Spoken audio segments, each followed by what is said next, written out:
So coming back to that last slide, in terms of the shifts in thinking, again, the left-hand side is what I had up on all the others. But in this case, the assessment information is using information about the effectiveness of changes to practice. So teachers use the information to work out if the changes they have made are more effective than what they did before. And that becomes the basis for focusing professional inquiry. So I want you to have a chance to talk to the person next to you. How might this inquiry approach, starting with an analysis of students' strengths and needs, be different from the way you've approached professional learning in the past? Okay, 5 minutes to talk about that.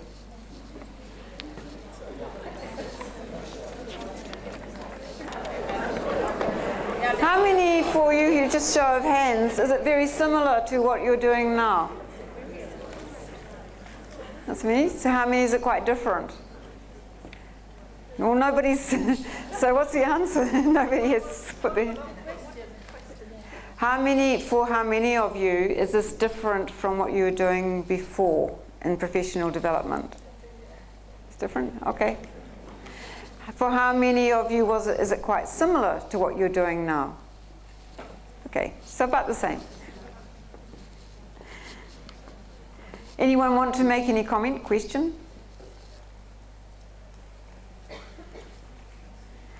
Okay.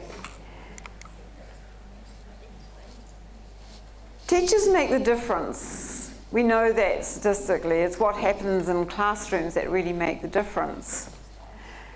But increasingly, in the work that I'm doing, I find that teachers cannot do it alone.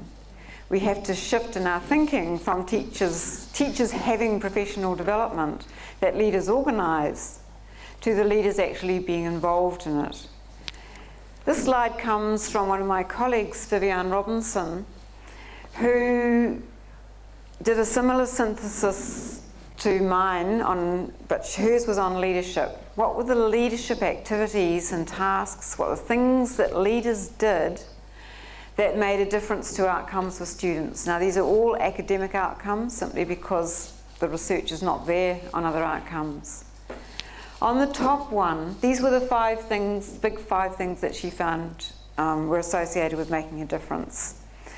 On the top one, establishing goals and expectations. We know how important that is in any school, is high expectations and goals are essential for any self-regulated learning. Not only goals for students, but goals for teachers, expectations for students and teachers. The next one was resourcing strategically, often a neglected area. Sometimes when we think about resources, we automatically think about money, and that's part of it, but there's also about time and timetables. Are they actually being the timetables in the interests of student learning? Another of my colleagues, Graham Aitken, has done quite a study on academic engaged time, and finds that when you take off the organisational time and the time that the work is not at the student's level, it's either too easy or too hard, and the time for student misbehaviour, the actual time that in many schools of academic engaged time is actually quite small. So that's a resource, a key resource. So we're using time well. And there, of course, there are other resources. So that's important. The link, don't worry about if you're familiar with effect sizes, the numbers on the end are effect sizes, but if you're not, it doesn't matter. Just look at the length of the line. The third one is planning, coordinating, and evaluating teaching and the curriculum. Quite important that you're involved, leaders are involved in planning with teachers, making sure that the teaching is meeting student needs and those sorts of things. But the one that has twice the effect size of all the others is promoting and participating in teacher learning and development. So I make no apology for putting my emphasis here, although it was a very convenient finding, so justifies why I do talk a lot about teacher professional learning. But from a leadership point of view, That is the most important thing that a leader can do in a school if you want to have an outcome for students. The other one at the bottom is ensuring an orderly and supportive environment. Of course, that's important. If the environment is chaos, none of the other things can happen. But I put that up there for you to emphasise how important it is as school leaders, and if you're a teacher, I'm assuming you're a teacher leader, to be involved in teacher professional learning and development. The issue is, what do you need to know, and how much do you need to know to undertake the role? Well, I think as a minimum, even if you're a principal or a local authority leader, and I'm referring to both leaders, not just school leaders, you need to know enough to work through the inquiry and knowledge building cycle with teachers to improve outcomes in relation to the goals. A principal or a leader in a large secondary school clearly can't have all the curriculum and pedagogical knowledge related to every area of the school. That would be completely unrealistic.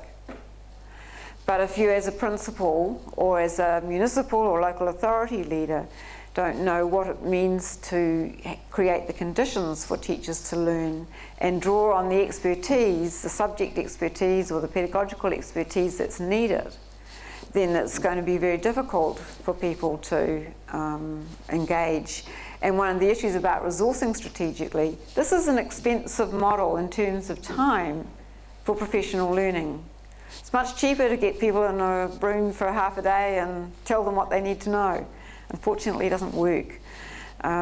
So there is strategic resourcing that goes alongside this is really important. In the outcomes, the literacy project, where we've got really, really good outcomes with students in primary schools, there were 6 external experts, there was 1 external expert per 6 schools involved, quite an expensive resource. But no teacher time was resourced, it was all done within the school allocation of their professional development. So it wasn't hugely expensive.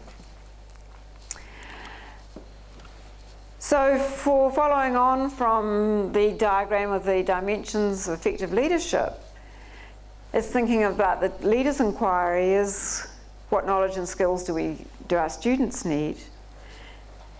What knowledge and skills do our teachers need? And then how can we as leaders promote the learning of our teachers to bridge the gap for the students? That's the leadership question that you need to address.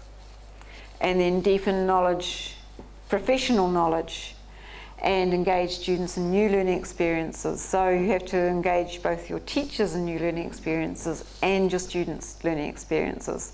Before I talked about teachers sort of operating at 2 levels, learning about themselves and learning about their students. Leaders, you've got 3 levels. It's learning about what you need to learn to help the teachers learn, for the students to learn. And then thinking about all the time, well, is what we're doing, we're putting all this time and money into this, is it making a difference? One way of thinking about this that some people find useful is that the idea is that all leaders have a class. And I've got it there, including the politicians and the school boards and the municipal authorities. Everyone has a class in the system. Just like teachers have a class, you have adult classes. And trying to keep this sort of manageable and get a handle on it is to think about who is your class in relation to the professional learning I'm talking about.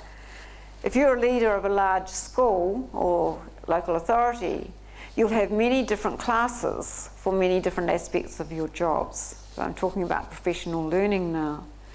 So who is your class?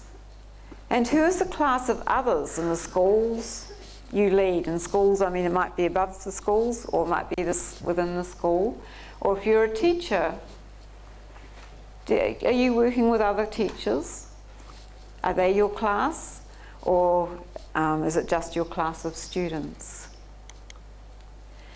So in small schools, I think you have many rural schools, and we do too, in New Zealand. Might be this size, in which case the principal might be the person leading the professional learning with some help with expertise from others. In larger schools, it's more likely to be much more complicated. that the principal's class is actually the senior leadership team.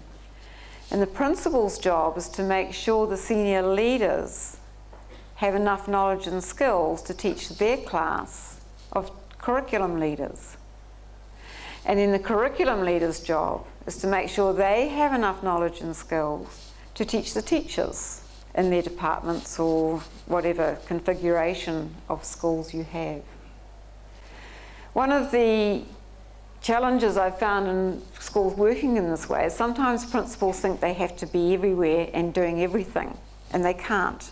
So they're trying to organise the professional learning, be involved in teaching and be involved with the classrooms, making sure it's working. A much more manageable way of thinking about it is who is your class, and is your class sufficiently skilled, the members of your class sufficiently skilled to do their job. And it's quite an important idea, because if you're a leader who does everything, you're actually undermining the authority of and skills of your next class down. This is how one primary school actually in Australia drew their class. So it's obviously schools are much more organic than mine, neat diagrams, it's all schematic, it's all how you think about it. But I want you to take the time to say, who's your class? So in the relation to that challenge that you identified at the very beginning, identify your class as a leader. We can't draw diagrams because most of you haven't got paper, but think about a diagram of layers of classes for you and members of your class. And sometimes the informal leaders actually have more influence on what happens in schools than your formal leaders. Sometimes they might even be undermining you, but they've got a class, maybe not the class you want. So just talk to the person next to you. Who is your class in relation to professional learning? And who are the classes of your class? And how do you promote the knowledge and skills of people in your class?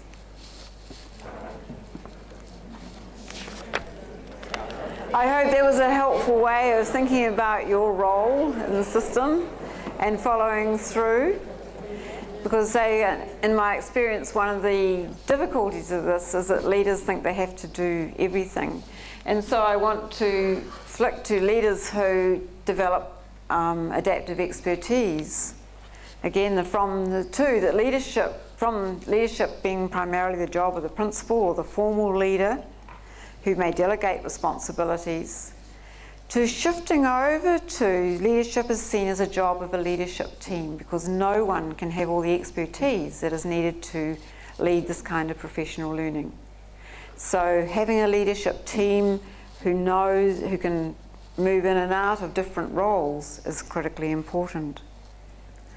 From the principal's job is mainly to organise professional development, to the leadership team's job is to lead professional learning.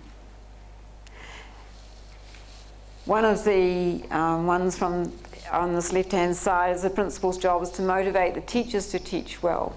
So you have the sort of motivational talks, staff meetings, take everyone out for dinner, make sure they're well motivated. To the leader's job is to ensure high quality learning opportunities for each child, each student in your school. And I mean, you can still do the motivation. As I said, motivation is really important, but ultimately your job is to make sure that every student is experiencing high quality learning opportunities in their every day. I think I've talked about that one enough. What we find is, though, that leaders typically don't have, our leaders, it's actually quite a major learning shift for them to go from that left-hand side to the right-hand side.